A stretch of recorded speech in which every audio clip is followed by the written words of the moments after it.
पिंपरी चिंचवड विधानसभा मतदारसंघामध्ये राजकीय हालचालींना आता वेग आलाय। चिंचवड विधानसभेसाठी इच्छुक असलेल्या राहुल कलाटे यांनी मविया नेत्यांची भेट घेतली आहे आणि कलाटेंनी भाजप शहराध्यक्ष शंकर जगताप यांच्या प्रभाग क्षेत्रात आरोग्य शिबिर आयोजित करत विधानसभेची आता जोरदार तयारी सुरू केली आहे। विधानसभा निवडणुकांच्या पार्श्वभूमीवर आता सर्वच ठिकाणी राजकीय घडामोडी वेगाने घडू लागल्यात। पिंपरी चिंचवडमधून ही महत्त्वाची बातमी पुढे येते। पिंपरी चिंचवड विधानसभा मतदारसंघात आता इच्छुक असलेल्या राहुल कलाटेंनी मविया नेत्यांची भेट घेतली आहे आणि काही शिबिरांचं सुद्धा आयोजन केलं। या पार्श्वभूमीवर त्यांच्याशी बातचीत केली आहे आमचे प्रतिनिधी कैलास पुरी यांनी।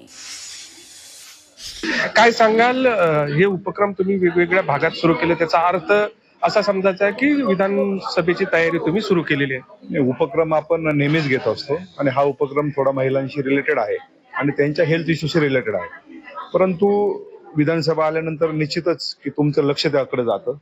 उपक्रम आपण नेहमीच घेत असतो, पण सर्वाधिक उपक्रम जे आहेत ते वाकडमध्ये यापूर्वी जे व्हायचे ते जास्त करून वाकड सेंट्रिक होते।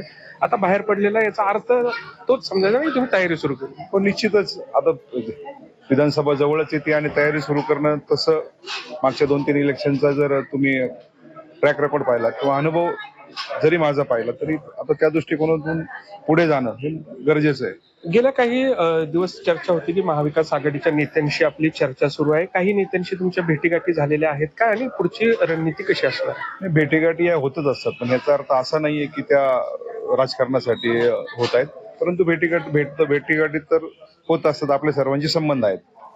एकंदरीतच आपण पाहू शकतोय की चिंचवड विधानसभेसाठी अनेक जण इच्छुक आहेत। त्यातल्या काही जणांनी वेगवेगळ्या उपक्रमाद्वारे मतदारांपर्यंत जाण्याचा प्रयत्नही सुरू केलाय। कैलास पुरी, झी मीडिया, पिंपरी चिंचवड।